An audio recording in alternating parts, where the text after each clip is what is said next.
Hello everyone, आज की इस वीडियो में डिस्कस करेंगे एक्सपोजिटरी राइटिंग। एक बहुत ही इम्पॉर्टेंट टॉपिक है। कंपोजिशन राइटिंग के अंदर एक टाइप आ जाता है जिसको एक्सपोजिटरी राइटिंग कहा जाता है। आज की इस वीडियो में डिटेल के साथ डिस्कस करेंगे ये टॉपिक। एक्सपोजिटरी राइटिंग किसे बोलते हैं? ये जो वर्ड यहाँ पे आप ऑब्जर्व करें, ये एक्सपोजिटरी वर्ड आया हुआ एक्सपोज से। And what do you mean by expose? किसी चीज़ को रिवील कराना, किसी पोशीदा चीज़ को सामने लाना, ठीक है, उसको एक्सपोज बोलते हैं। एक्सपोजिटरी राइटिंग के अंदर हम इसी तरह का ही कुछ करते हैं, किसी टॉपिक को एक्सपोज करते हैं, कंप्लीट इंफॉर्मेशन उस चीज़ के बारे में देते हैं और ऑडियंस के सामने उसको पेश करते हैं। एक्सपोजिटरी राइटिंग वो टाइप है राइटिंग की जो कि यूज़ होता है किसी चीज़ को एक्सप्लेन करने के लिए, किसी चीज़ को डिस्क्राइब करने के लिए, किसी चीज़ या फिनोमिना, ठीक है, या कोई कॉन्सेप्ट या कोई इशू, एनीथिंग। पर्पस क्या है? एक्सप्लेन करना, डिस्क्राइब करना, इंस्ट्रक्ट करना या इन्फॉर्म करना। इन तमाम कीवर्ड्स को याद रखिएगा। एक्सपोजिटरी राइटिंग में हम किसी टॉपिक को एक्सप्लेन करते हैं, डिस्क्राइब करते हैं, इंस्ट्रक्ट करते हैं, यानी किसी चीज़ के बारे में गाइडलाइंस, वो हम डिटेल में डिस्कस करेंगे, और इन्फॉर्म करते हैं रीडर को अबाउट एनी स्पेसिफिक टॉपिक। और एक्सपोजिटरी राइटिंग कहाँ पे पाया जाएगा? मोस्टली एक्सपोजिटरी राइटिंग पाया जाता है आपके एकेडमिक सेटिंग में, एकेडमिक राइटिंग में, जर्नलिज्म में, जो कि न्यूज़पेपर में आप देखेंगे, बिजनेस राइटिंग में और दूसरे फील्ड्स में ये एक्सपोजिटरी राइटिंग यूज़ होता है, जहाँ पे वो रिप्रेजेंट करते हैं फैक्चुअल इंफॉर्मेशन को। One thing about expository writing is that it is based on facts। जब हम इसके करेक्टरिस्टिक्स को पढ़ेंगे तब हम डिटेल के साथ देखेंगे कि एक्सपोजिटरी राइटिंग में क्या होता है। It is based on fact. ये फैक्ट्स के ऊपर बेस करता है, ट्रुथ के ऊपर बेस करता है। उसी सिनारियो में, इसी कॉन्टेक्स्ट में यूज़ होगा जहाँ पे आपने फैक्चुअल बात कहनी है, ठीक है, ख्याली बात नहीं बल्कि फैक्चुअल बात कहनी है, तभी आप एक्सपोजिटरी राइटिंग में लिखेंगे। राइटर ओपिनियन यहाँ पे नहीं होना चाहिए, आपका अपना ओपिनियन, आपके अपने लाइक्स डिसलाइक्स नहीं होने चाहिए, आपके अपने इमोशंस नहीं होने चाहिए। रादर देन जो भी आप लिखते हैं वो बेस्ड होना चाहिए फैक्ट्स के ऊपर, ट्रुथ के ऊपर। एक्सपोजिटरी राइटिंग को डिटेल के साथ देखेंगे। इसको इंफॉर्मेशनल राइटिंग भी कह सकते हैं, बिकॉज यू प्रोवाइड इंफॉर्मेशन। और इसका पर्पस क्या है? एक्सपोजिटरी राइटिंग का क्या पर्पस है? The primary purpose of expository writing is to, हमने ऑलरेडी डिस्कस किया हुआ था डेफिनेशन में, इन्फॉर्म करना रीडर्स को या ऑडियंस को, एक्सप्लेन करना, डिस्क्राइब करना। और how it is different from other forms of writing, दूसरे फॉर्म्स ऑफ राइटिंग से एक्सपोजिटरी राइटिंग किस तरह डिफरेंट है, जिसकी हमने बात की थी कि ये टोटली बेस्ड करता है फैक्ट्स के ऊपर, जबकि दूसरे type of writing totally facts के ऊपर बेस नहीं करते। रदर देन उनके अंदर राइटर का अपना ओपिनियन भी होता है, राइटर के अपने लाइक्स और डिसलाइक्स भी होते हैं, राइटर के अपने इमोशंस भी होते हैं। It doesn't tell a story. एक चीज़ ये बात याद रखिएगा एक्सपोजिटरी राइटिंग के बारे में, वो ये कि एक्सपोजिटरी राइटिंग हमें कोई स्टोरी नहीं बताता। स्टोरी हमें कौन सा टाइप ऑफ राइटिंग बताता है? Narrative. Expository writing doesn't persuade, इसका मकसद परसुएट भी करवाना नहीं है, रदर देन बस इंफॉर्मेशन प्रोवाइड करना है। रीडर्स को हमने कन्विंस नहीं करना, रदर देन हमने उनको सिर्फ इंफॉर्मेशन प्रोवाइड करना है, और हम उनको रिप्रेजेंट करेंगे उस इंफॉर्मेशन को in the forms of facts and reasons. और एक्सपोजिटरी राइटिंग जो है, it also gives the steps of a process, वो हम टाइप्स के अंदर देखेंगे। प्रोसेस एसे, जो कि एक टाइप है एक्सपोजिटरी राइटिंग या एक्सपोजिटरी एसे में। ये एसे टाइप्स में भी एक आता है एक्सपोजिटरी एसे। आप उसको इसके साथ लिंक कर सकते हैं।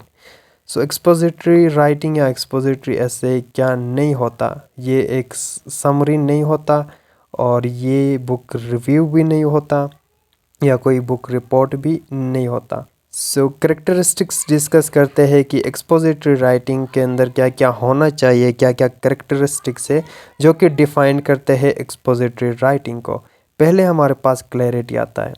कि एक्सपोजिटरी राइटिंग क्लियर और कंसाइज होना चाहिए, डायरेक्ट, क्लियर और कंसाइज होना चाहिए। यानी कंसाइज बोलते हैं शॉर्ट, वेरी प्रिसाइज, रिलेवेंट, ठीक है, इधर उधर की बातें नहीं, रदर देन जिस चीज़ की आप बात कर रहे हैं डायरेक्ट उसकी बात करें, और लैंग्वेज को इस तरह यूज़ करें कि वो इजी टू अंडरस्टैंड हो। क्योंकि एक्सपोजिटरी राइटिंग का मैंने बता दिया था कि it is found in newspaper articles, journalism, social media पे भी फाउंड हो सकता है। मेजर टॉपिक्स के ऊपर आपको in the form of statistics, facts देंगे, और ये रिसर्च आर्टिकल्स में भी पाया जाता है। सो लैंग्वेज जो है वो कॉमन लैंग्वेज होनी चाहिए, इजी टू अंडरस्टैंड लैंग्वेज होनी चाहिए। बिकॉज ऑडियंस कौन है, पढ़ने वाले कौन है, पढ़ने वाले आम लोग हैं, they are the common people.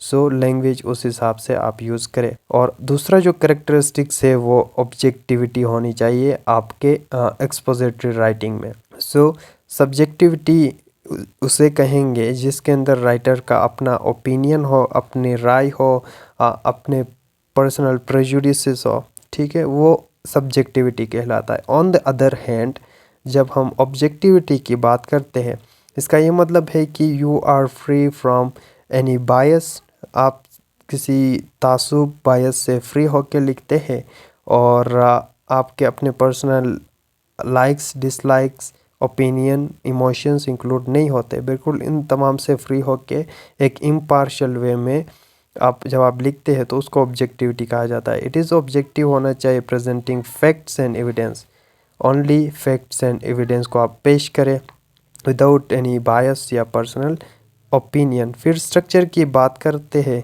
Expository writing या एक्सपोजिटरी एसे की, तो अनलाइक अदर फॉर्म ऑफ एसे इसका भी 5 स्ट्रक्चर, 5 पैराग्राफ का एक एसे इसका स्ट्रक्चर होगा। First paragraph that is your introduction, फिर 3 पैराग्राफ्स बॉडी पार्ट जिसमें आप अपने आर्ग्यूमेंट्स रिप्रेजेंट करते हैं थ्रू फैक्ट्स के थ्रू, स्टैटिस्टिकल डेटा के थ्रू, और लास्ट में आपका कंक्लूजन पैराग्राफ, ठीक है, 5 हो गए ना। So expository writing typically follows a structure such as a 5 paragraph essay with the introduction, body paragraphs 3 होंगे, और लास्ट में कंक्लूजन होगा। सो एविडेंस की हम बात कर रहे थे कि जो भी आप बात कहे एक्सपोजिटरी राइटिंग में उसको एविडेंस के थ्रू प्रूफ करना है। उसके लिए आपको एविडेंस देना है, कोई सबूत देनी है फैक्ट्स के ऊपर, ठीक है। सो ये रिलाई करता है एविडेंस के थ्रू, एग्जांपल्स के ऊपर, फैक्ट्स के ऊपर, और सपोर्ट करता है इंफॉर्मेशन जो रिप्रेजेंट किया गया है। ऑर्गेनाइजेशन की बात की जाए तो it is organise in a logical manner. आपका एक्सपोजिटरी राइटिंग एक प्रॉपर लॉजिकल मैनर में होगा। यूजिंग क्रोनोलॉजिकल ऑर्डर आप यूज़ कर सकते हैं, कॉज एंड इफेक्ट यूज़ कर सकते हैं, compare and contrast structures use कर सकते हैं। ये जो कि फॉर्म्स है एक्सपोजिटरी राइटिंग में, उनको हम डिटेल के साथ अभी डिस्कस करेंगे टाइप्स या फॉर्म्स ऑफ एक्सपोजिटरी राइटिंग के अंदर। सो सबसे पहला हमारे पास आ जाता है कॉज एंड इफेक्ट, जिसको कॉज एंड इफेक्ट ऐसे भी आप कह सकते हैं। सो एक्सपोजिटरी राइटिंग की वो टाइप है जो कि एक्सप्लोर करेगा रीजंस बिहाइंड एन इवेंट या फिनोमिना, कि कोई भी इवेंट है या कोई भी फिनोमिना है उसके पीछे क्या रीजंस है। ऑब्वियसली रीजंस को आप फैक्ट्स के फॉर्म में लिखेंगे, ठीक है, खुद से नहीं लिखेंगे बल्कि जो फैक्ट है, ट्रुथ है, वही लिखेंगे। एंड द आउटकम्स या इफेक्ट ऑफ उस चीज़ का क्या आउटकम है, क्या कॉन्सिक्वेंसेस है या क्या इफेक्ट्स है। फॉर एग्ज़ाम्पल जब आप क्लाइमेट चेंज की बात करते हैं, उस टॉपिक के ऊपर लिख रहे हैं कॉज एंड इफेक्ट, तो आप कॉजेज़ की बात करेंगे कि the causes are the global increase in the pollution, जिसमें आप फॉसिल फ्यूल्स की बर्निंग की डिस्कस कर सकते हैं, इंडस्ट्रीज़ का डिस्कस कर सकते हैं, ओजोन लेयर डिप्लीशन की बात कर सकते हैं, वो इफ़ेक्ट में आएगा। सो इफ़ेक्ट के अंदर ओजोन डिप्लीशन की बात करेंगे, फ्लड्स की बात करेंगे, बहुत सारे हैं। एंड कंपैरिजन एंड कंट्रास्ट की जब आप बात करते हैं, दूसरा जो टाइप है या फॉर्म है एक्सपोजिटरी का, जिसमें आप किसी भी दो चीज़ों को या फिनोमेना को एक दूसरे के साथ कंपेयर करते हैं। कंपैरिजन में आप सिमिलैरिटीज़ की बात करेंगे, कंट्रास्ट में आप डिफरेंसेस की बात करेंगे कि इन दो चीज़ों में क्या चीज़ सिमिलर है, क्या चीज़ डिफरेंट है। This type of expository writing examine करेगा सिमिलैरिटीज़ एंड डिफरेंसेस बिटवीन 2 और मोर सब्जेक्ट्स या टॉपिक्स, जिसमें आप देखेंगे फॉर एग्ज़ाम्पल मैं कंपेयर कर रहा हूँ two types of personalities, introverts and extroverts को। सो मैं सिमिलैरिटीज़ की बात करूँगा कि they both are human beings, और कंट्रास्ट में करूँगा कि introverts are loners while on the other hand extroverts are outgoing. और डिस्क्रिप्टिव ऐसे की बात करते हैं जो कि डिस्क्राइब करता है, डिटेल इंफॉर्मेशन आपको प्रोवाइड करता है किसी भी टॉपिक के बारे में, और आप सेंसरी डिटेल्स को यूज़ कर सकते हैं in the form of visual, यानी जो फिज़िकल फीचर्स की बात कर सकते हैं किसी चीज़ के। फॉर एग्ज़ाम्पल आप किसी बंदे को डिस्क्राइब कर रहे हैं तो उसके फिज़िकल फीचर्स की बात करेंगे, इसका हाइट ये है, इसका आई कलर ये है, इसका टेक्सचर ये है, स्किन कलर ये है। फिर आप उसके करेक्टरिस्टिक्स की बात करेंगे यूजिंग एडजेक्टिव्स, ठीक है।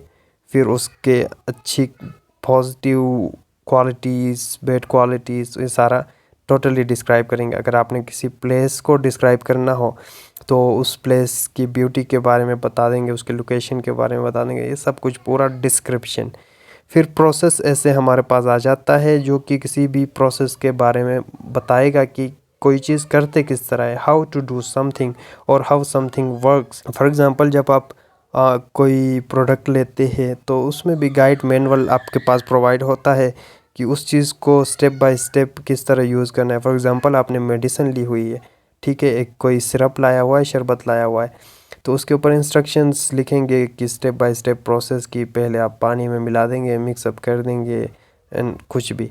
या प्रोसेस ऐसे में आप इस तरह डिस्क्राइब कर सकते हैं कि फॉर एग्ज़ाम्पल आपने कोई डिश बनानी है, कोई फूड प्रिपेयर करना है, सो प्रोसेस ऐसे में पूरा कंप्लीट प्रोसेस बता देंगे कि इसकी रेसिपी क्या है, पहले क्या करते हैं, देन इस तरह step by step instructions and explanations. फिर लास्ट में हमारे पास प्रॉब्लम एंड सॉल्यूशन टाइप आता है। ये एक्सपोजिटरी राइटिंग की वो टाइप है जो कि आप एक प्रॉब्लम को आइडेंटिफाई करेंगे और उसका सॉल्यूशन देंगे। फॉर एग्ज़ाम्पल हमारे पास एक सोशल प्रॉब्लम है हमारे सोसाइटी में, वो ये कि विमेन को सप्रेस किया जाता है, मार्जिनलाइज किया जाता है, उनके राइट्स उनको नहीं दी जाते। ये हमारे पास प्रॉब्लम है। इसका सॉल्यूशन क्या होगा?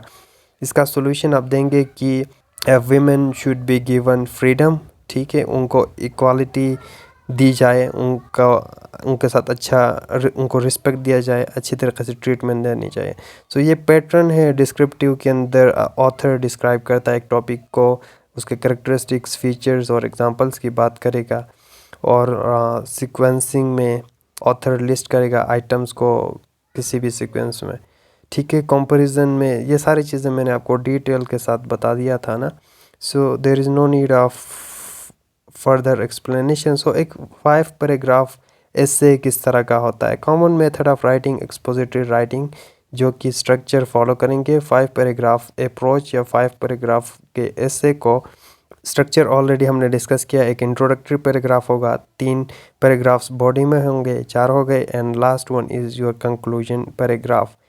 सो इंट्रोडक्टरी पैराग्राफ जिसके अंदर थीसिस स्टेटमेंट की हमने बात की थी, ठीक है।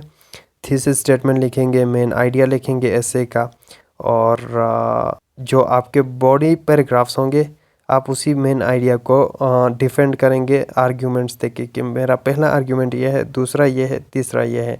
इन कंक्लूजन में मेजर आइडियाज़ को सम अप करेंगे, अपनी राय देंगे।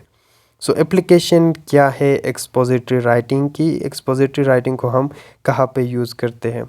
हम एकेडमिक राइटिंग में यूज़ करते हैं एक्सपोजिटरी राइटिंग को, सच एज इन एसेस के अंदर, रिसर्च पेपर्स के अंदर, रिपोर्ट्स के अंदर, जिसमें एक्सपोजिटरी राइटिंग होती है, इंफॉर्मेशन प्रोवाइड कर रहा होता है और जो कि बेस्ड हो ऑन द फैक्ट्स। फिर जर्नलिज्म में यूज़ होता है, फॉर एग्ज़ाम्पल न्यूज़पेपर, अखबारात में, और उसके अलावा रिपोर्ट्स की हमने बात की थी जो कि रीडर्स को इन्फॉर्म करेगा उस इशू के बारे में।